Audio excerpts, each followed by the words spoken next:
Pastors and teachers, when they teach a parashah, they pick one of them and they spend their whole time either on that one. What I like to do is I like to give a summary of each one. And these are just talking points. These are just bullet points, an outline. Because I don't want to give you a TV dinner type of a sermon. I want to give you some meat, some potatoes. I want to give you some vegetables. And you go home and you continue this study. Remember, it is not up to the teacher to just present a sermon to you and you could say, oh, that was a good sermon or that was a bad sermon. My responsibility is to prod you so that you could go home and study these points more. Because remember, you are the student. I am just a guide. A teacher is just a guide. And I'm guiding you. I'm presenting some facts to you. But remember, each of these things, there are so many lessons in all these. And so every year, as we spiral up, remember, every year you learn Torah. It's a spiral. We don't do circular. We don't just go around every year. What we do is we start here, and the first year you study, you might be just a small little circle, but remember, it's a spiral, and you're spiraling up. And as you're spiraling up, your knowledge of that Torah parashah grows and grows and grows and grows and grows. So and every year that we do the parashah, every parashah that when we start, we always say, this year we're going to learn something more. This year we're going to add stuff. So this year we added some stuff from previous years. So this is our study. And Vayikach Korach. Vayikach Korach. In fact, Korach, the main person that we're looking at today, he took. Now, it talks about he is the son of Yitzchak, who was the son of Kahat, who was the son of Levi. And this means that Korach was a Levite. In fact, Korach was a first cousin to Moshe and Aaron and Aaron. He was their cousin, their first cousin. They were from the same family line. And we begin to see some of the reasons why he rebelled. Because he was of the same family. And because he was of the same family, cousins, I don't know if in any of your family dynamics, I know that in some family dynamics, once the parents and the grandparents are gone, say the grandparents own this house and they die. The grandparents die. And they give the house to one of the children. And then one of those, the aunts and uncles and your parents die. And now there's all these cousins. Well, who takes the house? Uh-oh, we have a fight. I know in my own family, we've seen that several times in both my mom's side and my dad's side. We have seen that. So the cousins start fighting. And, well, my dad was this, or my mom paid more of this into the house, and she gave grandma this, and all kinds of fights, family fights. And that's what we see here. We see Korach, a cousin of Moshe. And he rebels. And it says there that he took Datan, or Dathan, and he takes Abraham. Now remember, Dathan and Abraham were troublemakers coming out of the Exodus. They were already troublemakers in Egypt.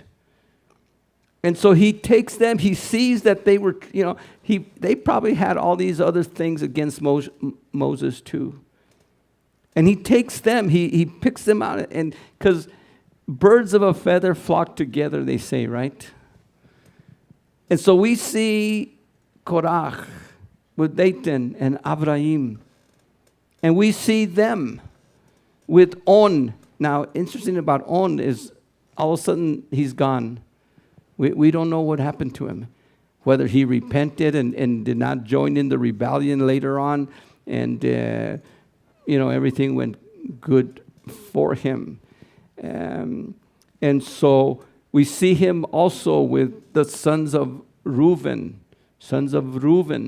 And one of the things that we have is these people, along with 250, we're going to see here 250 of the prominent men of Israel.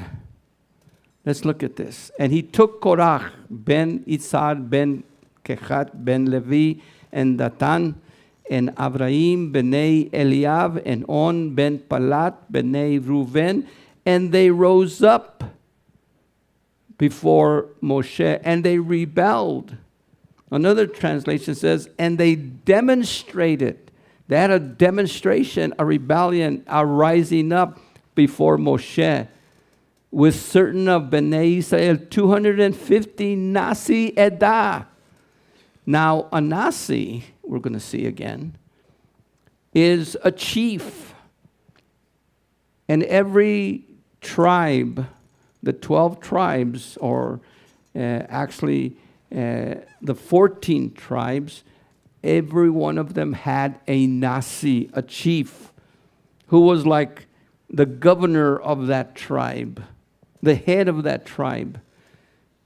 And Edah is the community. They were Nasi, they were chiefs. Now, these guys weren't just rabble, as we see in other rebellions. There's other rebellions that have taken place. But in this one, it was a rebellion of a Levite, and then with some of the sons of Reuben. Now, you know why Reuben is included, right? Because Reuben is really the firstborn of Israel. Yaakov had 4 wives, if you will, 2 legitimate and 2 what we would call illegitimate. But remember, the one that opens the womb is a firstborn, which means that Yaakov had 4 firstborn sons because he had 4 wives, and each one had a firstborn son. And so Reuben was really the firstborn of all of them because he was the son of Leah. So as a firstborn son, he probably thought, well, wait a second, the sons of Reuben.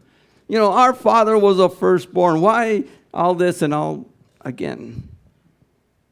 So we see all these people with their own personal reasons, their own personal fights, or why they need to rebel and go back to Egypt, by the way.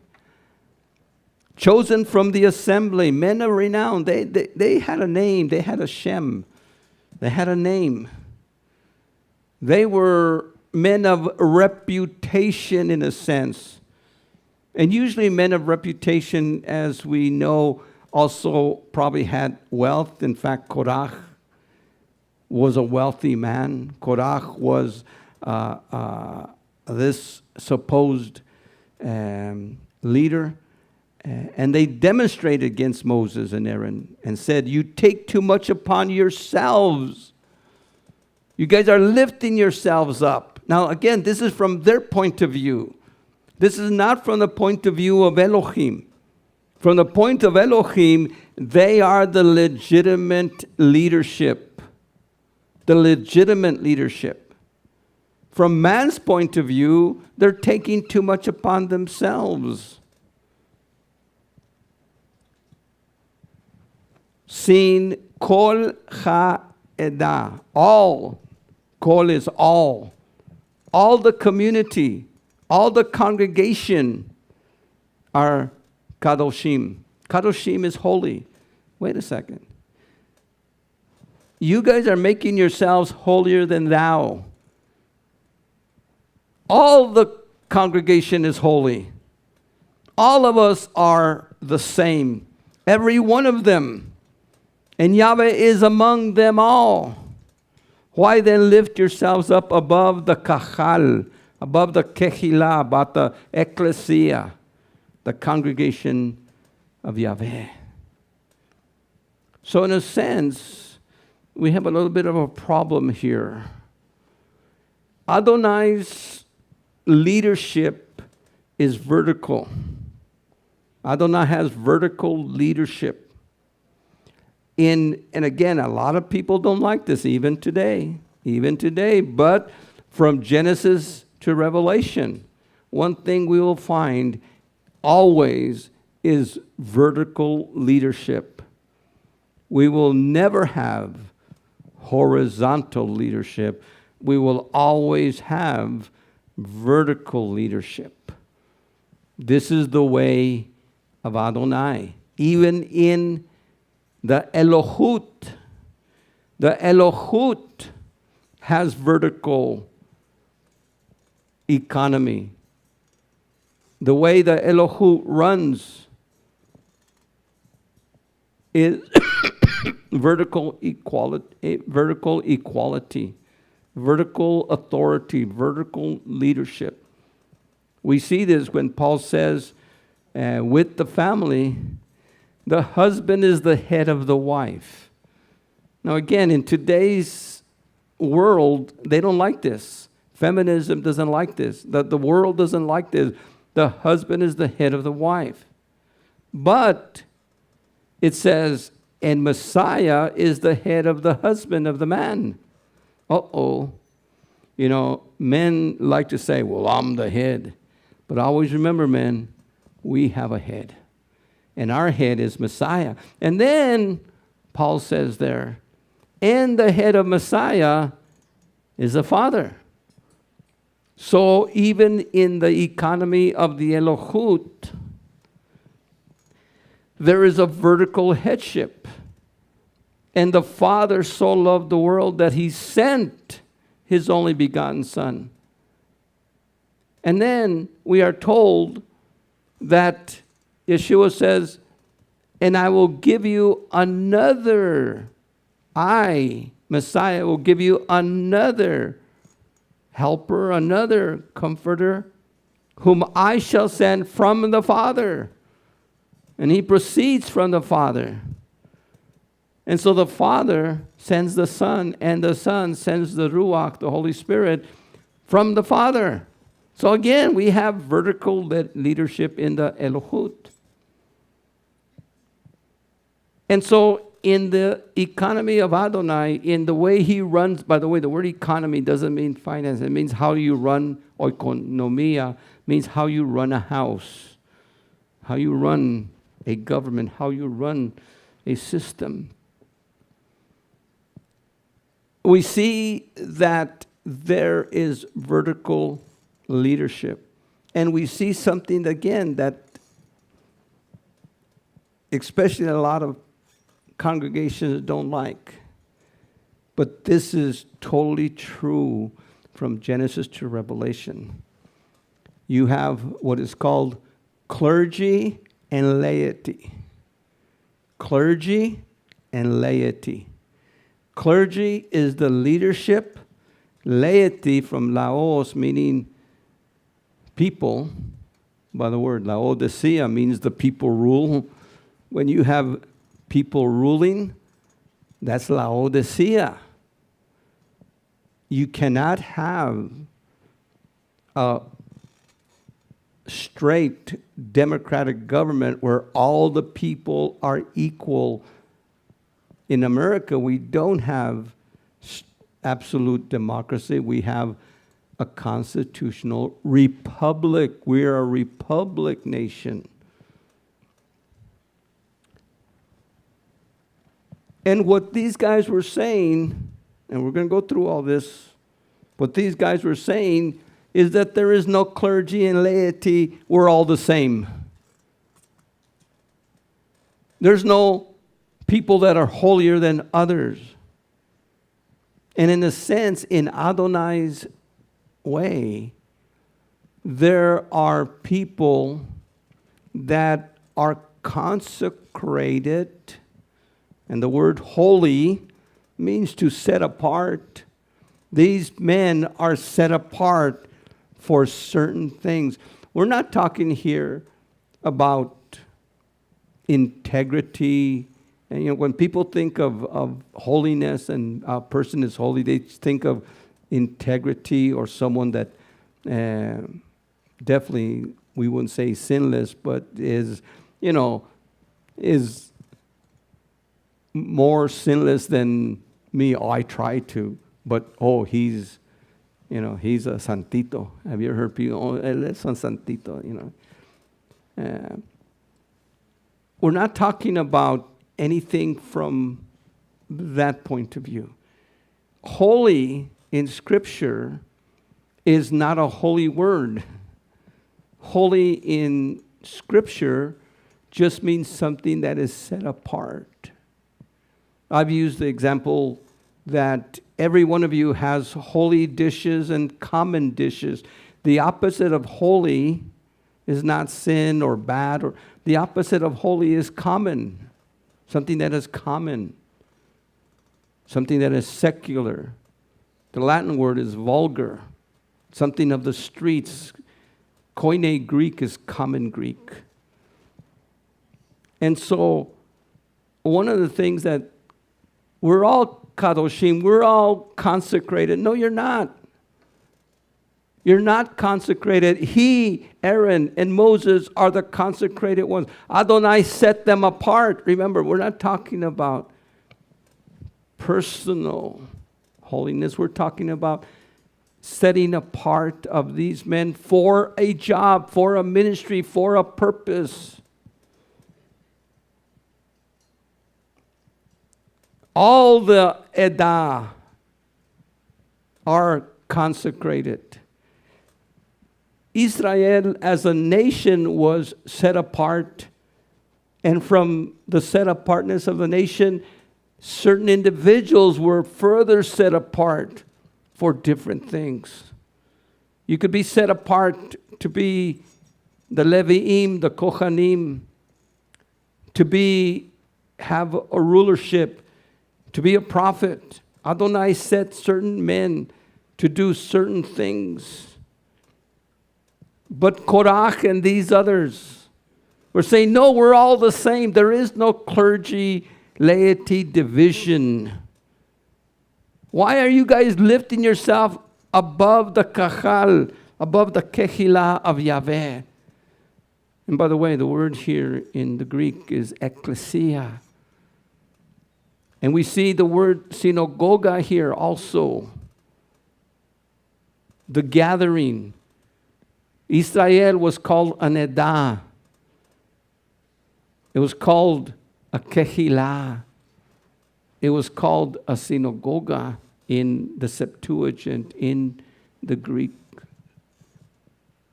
Hebrew scriptures. Korach, Datan, Abraham, On, and 200 leaders of the congregation, prominent at the Moedim, men of repute. Now remember, these were Levites, leaders of the congregation, called ones. They were set apart in the assembly, men of renown. These guys were Nasi. They had eldership. They were chiefs among the people. They should be happy with their position. They should be happy with where Adonai has called them. Where Adonai has called you, be blessed there. Don't try to seek a position that He has not called you to. And don't try to by the way, lower yourself. Some people Adonai has called to positions of leadership, and for whatever reason, they don't want to take those positions. I believe both are wrong. You've heard that saying, bloom where you're planted. Wherever Adonai has planted you, what position He's given you, what gifts He's given you, be blessed and bloom there. Allow your fruit to grow there. Now again, these were Nesi'e in the Edah, Archagoi in Archo, to be a head, to be on top. These were prominent men and leaders. They were men with a name, men with a name or reputation, we would say today. By the way, first covenant leadership, starting with Moses. Remember, under Moses, there was the Zaken. The Zaken were the elders. They had elders. They had Nasi'im. Nasi'im were the chiefs. Not only was there elders within the tribes, but each tribe had a Nasi, a chief. And of course, there was Shofetim, there was judges that would judge the cases. Under Aaron was the Kohanim and the Leviim. The Kohanim were the priests that did the service of the Mishkan, of the tabernacle. And under them were the Leviim. The Leviim were like what we'd call today deacons. They were the workers. They were the ones that hauled the stuff. As I've traced my line, we've traced it to Gershom, one of the Leviim. And then there's Davidic leadership. And this came later with David. And that's the kingship. There was no king between Moshe and Saul. There was no king. And they said, we want a king like the rest of the nations. By the way, you want to know something? This is just this is a freebie, okay? We were talking about Korach. Korach rebelled, and we're going to see here that his wife and many of his kids were killed. But 3 of his sons survived. And the sons of Korach in Davidic times, in the Davidic temple, the tabernacle of David, were Levites that sang. They were musicians.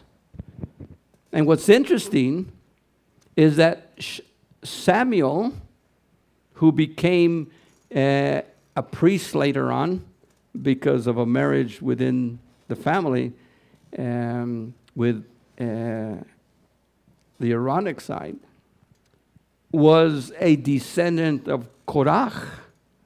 Interesting little tidbit there. This is first covenant leadership. This is the leadership that we have in the first covenant. Of course, in the Second Temple period, the leadership changed. In the Second Temple period, we have Roman administration, secular kingship. The king, Herod, the kings were secular under Roman administration. Then we had temple supervision. The Sadducees governed the temple. The Sanhedrin was a national eldership, if you will. And then there was the synagogue. And that was Pharisaic, and later it became rabbinic. But by the way, the synagogue is not a biblical institution. The synagogue has no biblical authority. In fact, the rabbis did not have biblical authority. Do not have biblical authority. The rabbis became what we would call today their position in the whole of Israel. Think of this. the position of the Pharisees and what we call rabbis are Sunday school teachers today. You know, how many of you have been Sunday school teachers or Sabbath school teachers? You've done, you know, in whatever, you know, most of us came out of Christianity. And so we've gone to catechism or we've gone, if you're Catholic or if you're Protestant, you've gone to Sunday school or Seventh-day Adventist Sabbath school, or again, Jewish synagogue, you probably went to Sabbath school. And you had a teacher. Well, that teacher, we would not say was ordained. They weren't a pastor. They were just a normal laity. They were just a person that loved teaching, and that's what the Pharisees were. The Pharisees were not religious leaders. They were not religious leaders. They had the lowest position, and they made themselves. They just started these gathering places, which we call today synagogue. It's a gathering place, and doesn't even mean a building, because wherever a road, and if you went to a town throughout the empire, and there was a road and a river, most cities were built on a road and a river. Again, a river because of water. That's the most important thing that you need wherever you live. And so a major road and a river crossing. Whenever you saw that, and there was no building synagogue there, at that juncture is where the Jewish synagogue was. So when Paul went throughout the empire, remember in the book of Acts, where was Lydia? Where were they meeting? They were gathering at the river. And that was where their, quote, gathering place is, their synagogue. That's another freebie, by the way. And so we have first covenant leadership. And it is this that Korach rebelled against. He rebelled against what Adonai had. Now remember, at that time, there was no kingship, but in a sense, Moses himself was the first leader, the first ruler, the first authority that given by Adonai. He did not take it about. In fact, he didn't want it. Send somebody else. I can't speak. But Adonai said, Moses, you are my chosen one, and you shall have Aaron as your mouthpiece. So both Moses and Aaron were chosen by Adonai, not by themselves. What was their sin? They demonstrated themselves against Moses and Aaron and said unto them, you take too much upon you, saying, Kol Edah, all the congregation are Kedoshim. You lift yourselves above the Kahal Yahweh. Adonai has given us vertical authority, not a horizontal authority. And this structure is in all social systems. We see this in every government of the world from the beginning, in political, and even in religion. We see this everywhere in your family. In fact, we see this, you know where you have vertical authority a lot? No, this is interesting. Because it's a place full of Korach people. The prison. If you go to a prison, one thing they have is you have the warden and his staff, the officers, and then you have the population. But within that, there is a deeper and probably a more authoritarian leadership, and that's among the population. They have leaders. They have, these, quote, gang members or these group leaders. And they have their own little groups. And they fight against each other many times. but they have structure. Even some of the gangs, the street gangs, the youth gangs, they have leadership. They have a leader. They have a gang leader. They have a lieutenant. They have their lieutenants. They have, it's everywhere, even among kids, you know, even among our grandkids. We see one, you know, you have a bunch of little kids together, and there's Senny directing it. Yesterday we were driving them, and she's telling Dahlia, okay, say 1, 1, 2. And then so she teaches her numbers and then she says, say 345. And Dahlia says 335. There's leadership everywhere. Now the Korach spirit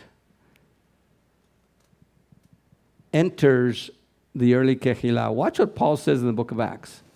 And this is to the Ephesian elders. Remember, here's the elders. Here's the elders.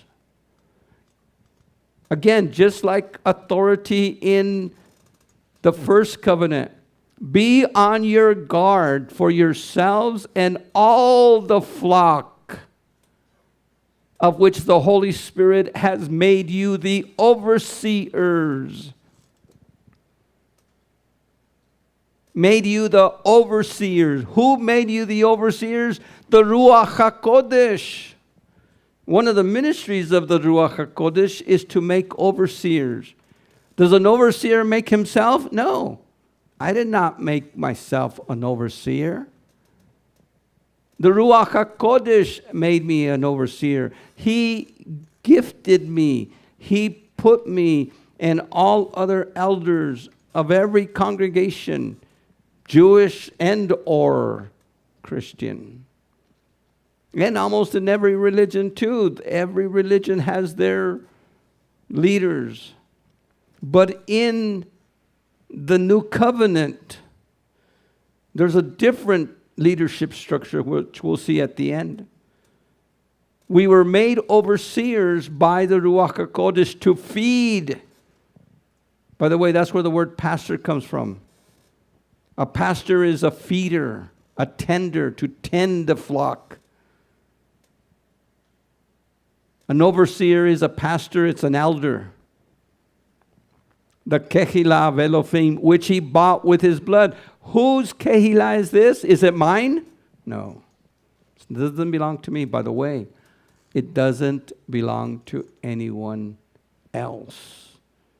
Sometimes some congregations might have a pastor figurehead, but the real authority is the chairman of the board. He's the guy with the money.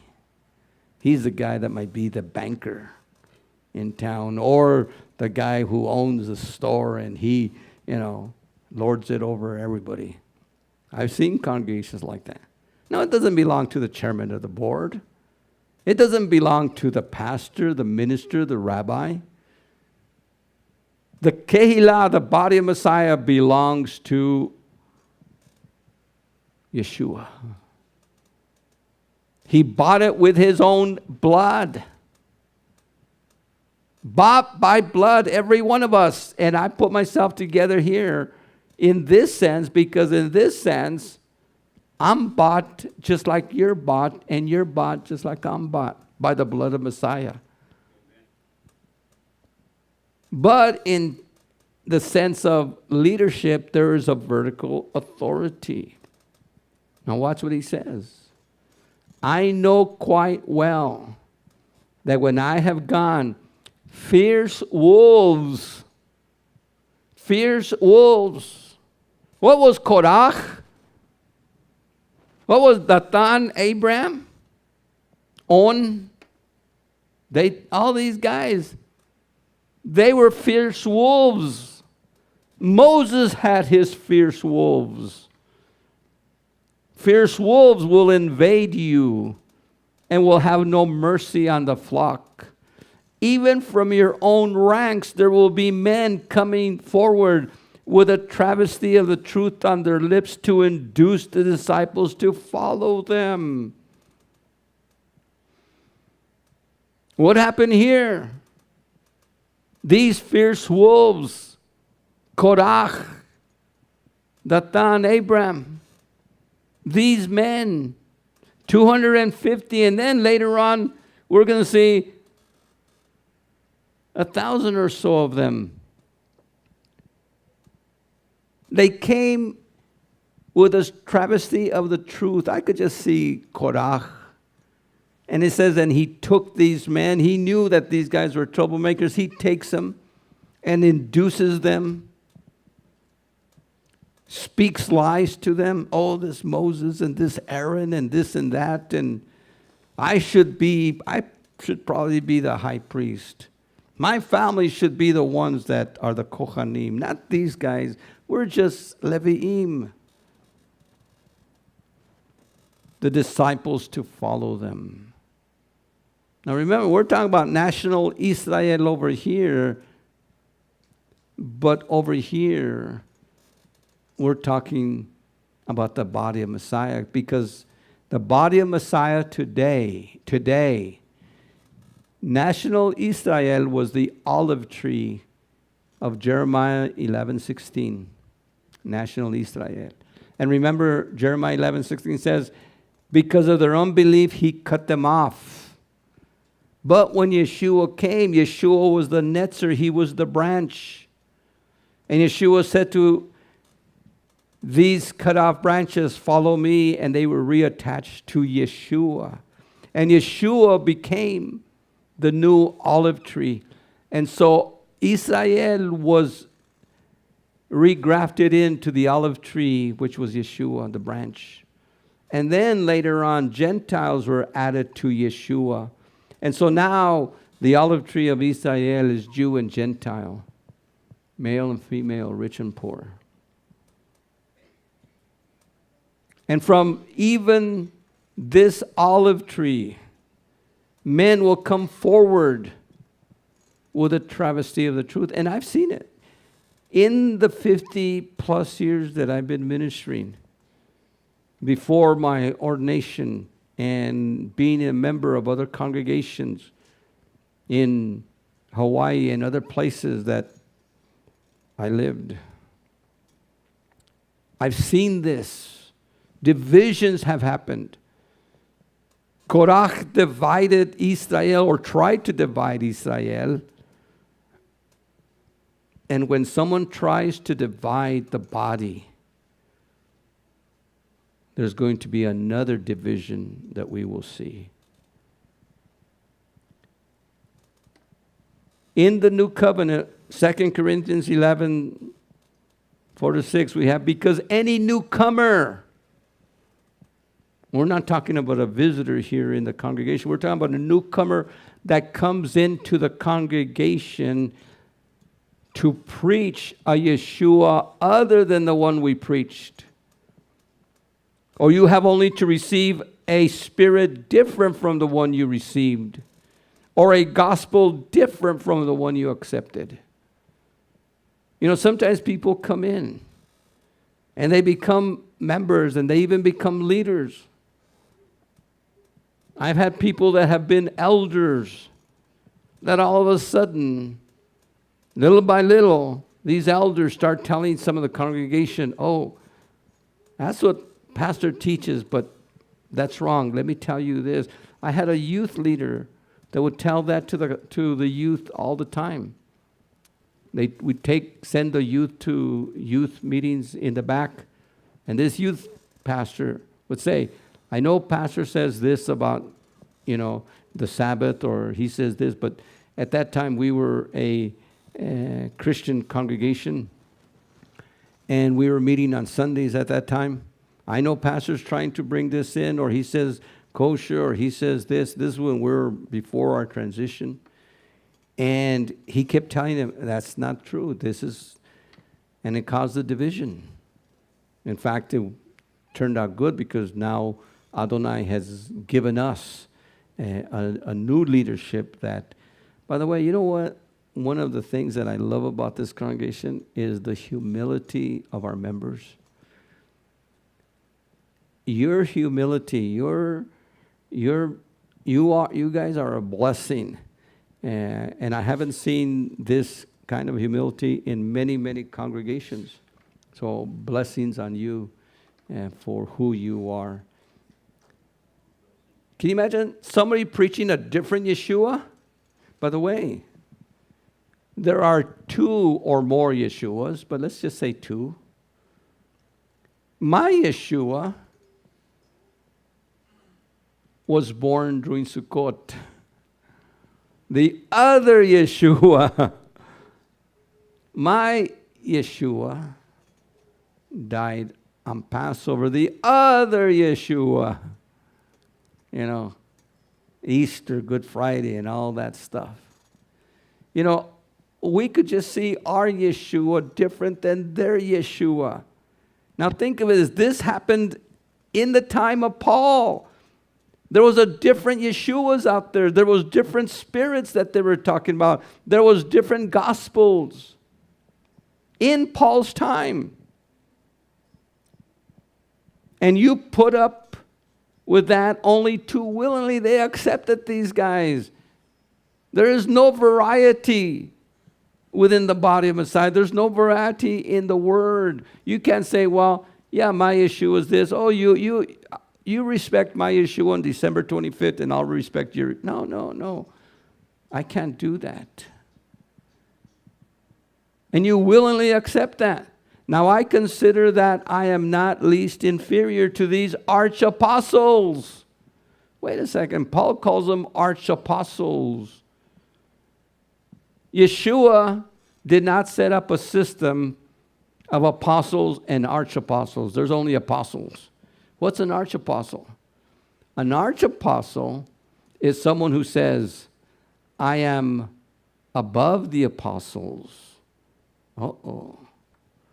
I am above the bishops. I am above the patriarchs. I am actually the father of them all. I am the Papa. I am the Pope. Those are arch-apostles. Adonai only has one level of leadership in the body, and we're going to look at that. There's no such thing as bishops and archbishops and cardinals and all that kind of stuff. And look at that. That's part of what Korach wanted. He wanted to be part of what Moses and Aaron were. Adonai said no. For rebellion is as the sin of witchcraft. To rebel against leadership, according to Adonai, is just like witchcraft. And stubbornness is the iniquity and idolatry. Stubbornness. People that are stubborn, Korach was stubborn. By the way, for those of you that speak Spanish, Korach sounds like a Spanish word, right? Doesn't it sound like coraje? What is coraje? Coraje is when you're angry or you're against someone. Tienes coraje con él. And in a sense, I don't know if that word comes from a Sephardic or Ladino type of a word, but in Spanish, that's what it means. And that's the way Korach was. He was stubborn. He was rebellious. In other words, he was practicing witchcraft. He was in iniquity. He was in idolatry by his attitude. And not only Korach, but his people. Now, what was their punishment for the rebellion? Remember I said he divided Israel? He divided Israel, and his punishment there, Moshe says to them that the earth is going to open up. The earth divided, and these men fell in with their tents, with their possessions, with their wives, with their children, and they were all destroyed. And the earth divided, they fell in, and the earth came back. And Adonai judged them for trying to be equal to the leadership of Adonai. I'm losing some time here. Let me...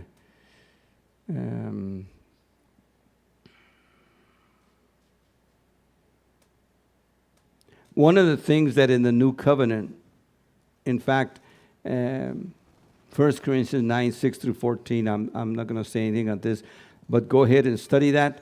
Here where Paul talks about compensating the ministers, because in the tithe, the priests and the Levites were compensated. Adonai blessed them financially, blessed them with food, and they didn't have inheritance in the land. So the same thing applies today.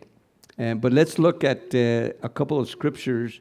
Elders who do their work well while they are in charge are to be given double reward or double honor, another translation says, especially those whose work hard at preaching and teaching. As Scripture says, you must not muzzle an ox when it's treading on the corn. And by the way, that's the grain. And again, the worker deserves his wages. Now, I don't know if you look at me as an ox. You must not muzzle the ox when it's trading in the corn. As I'm trading in the corn today, I'm a little oxy. I like an ox. We appeal to you, my brothers, to be considerate of those who work so hard among you as your leaders in Adonai. And those who admonish you, have the greatest respect and affection for them because of their work. Be at peace among yourselves. So there's this idea of leadership, and I can't go through a lot of the scriptures here, but there is a sense that in the new covenant, like in the first covenant, in the new covenant, there's a different kind of leadership. And that leadership is in the elders, pastors, overseers.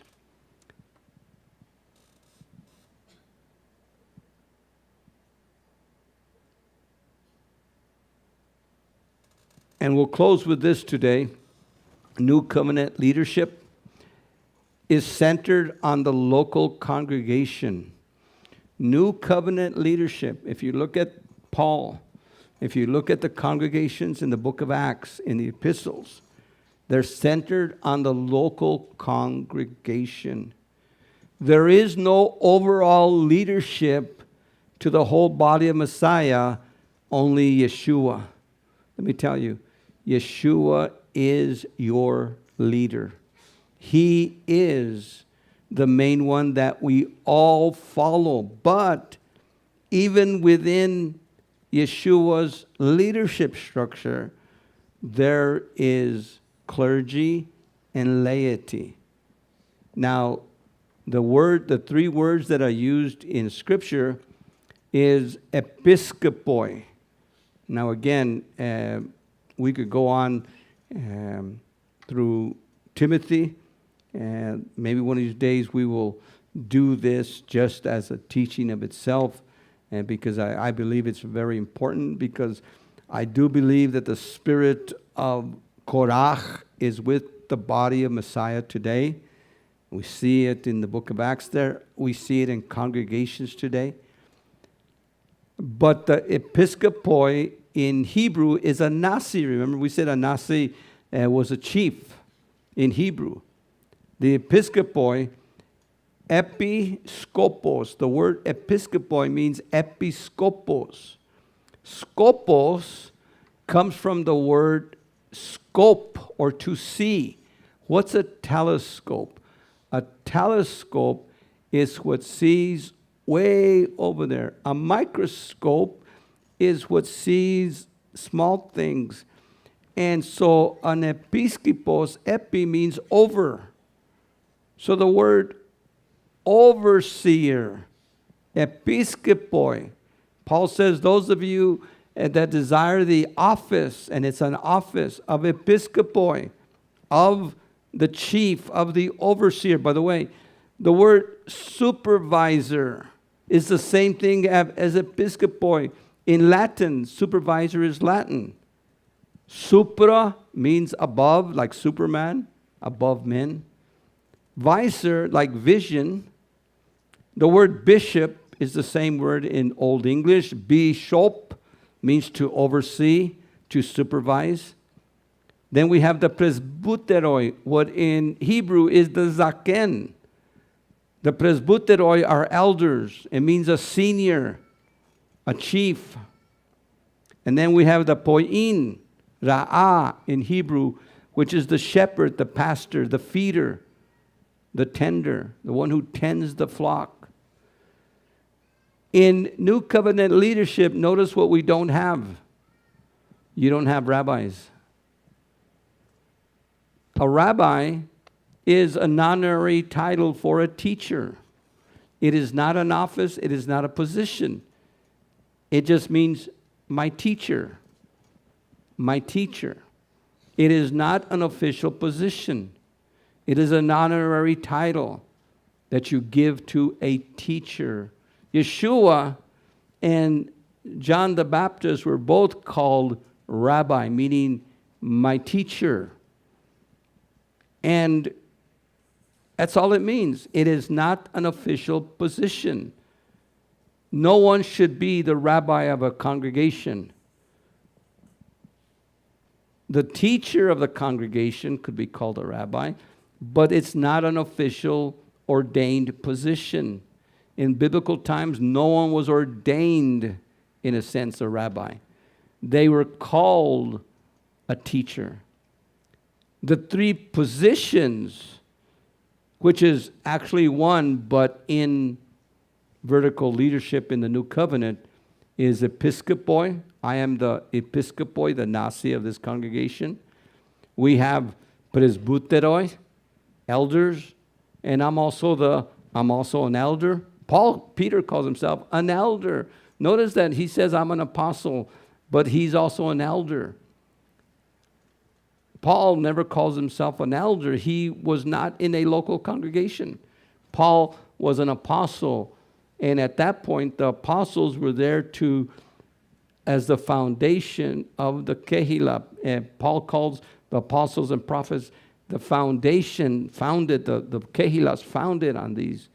But each congregation, Paul tells, in fact, we could go on in this, but Paul tells Titus, I sent you to Cyprus, to Crete, to make sure that you ordain elders and overseers in every congregation.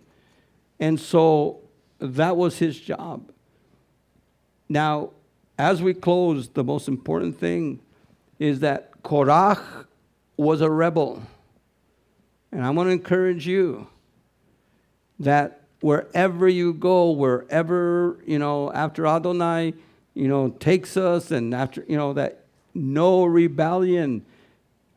Paul said, after I'm gone, fierce wolves will come in, divide. Korachs will come in. If you move to another city and you go to another congregation, don't be a Korach there. Don't allow any Korach in any congregation. A Korach spirit is as the sin of witchcraft. It's iniquity. It is idolatry. And we should discern any spirit of Korach that would be mounting here or wherever, any congregation of those that are listening. Make sure you might have some Korachs there, the Korach spirit. Do not allow it to fester. Overseers, bishops, pastors, episkopoi, poiain, do everything you can to fight against this spirit. Let's stand. Father, the Korach spirit is alive and well in the body of Messiah as it was alive and well in the days of Moses. But Father, in the new covenant, you have given us leadership. You have given us episkopoi, presbyteroi, poiain, that are called, as Paul called the Ephesian elders, the presbyteroi of Ephesus, that they were made the overseers, the episkopoi of that congregations. And Father, that as in those days, any fierce wolf that comes, that we will be able to shoo it away. In the name of Yeshua, by the power of the Ruach HaKodesh. Yaverechecha Yahweh vayishmerecha. Air Yahweh panav elecha vichunecha. Asa Yahweh panav elecha vayasem lecha. Shalom. May Yahweh bless you and keep you. May Yahweh make his face shine upon you and be gracious unto you. May Yahweh lift up the light of his countenance upon you and give you his peace. Shalom, shalom. Shalom, shalom. Welcome to Olive Tree Fellowship and Torah Unleashed Ministries. Thank you for joining us on our channel. If you have enjoyed this teaching and would like to see more, please like and subscribe to our YouTube channel. Don't forget to click the notification bell so that you can be notified when we have new videos. If you would like to support Olive Tree Fellowship and Torah Unleashed Ministries, please visit us at olivetreefellowship.com or torahunleashed.org. We thank you for your past support and hope to continue with you. Shalom, shalom. Have a good day.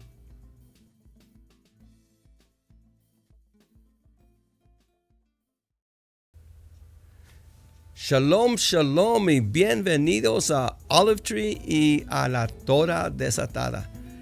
Les doy gracias a ustedes y a Adonai por su apoyo que nos han dado aquí. Y si quieren continuar a hacer una donación, pueden ir aquí en torahunleashed.org o en olivetreefellowship.com y ahí pueden dar una donación. Su apoyo, su ayuda es importante en estos días. Shalom, shalom.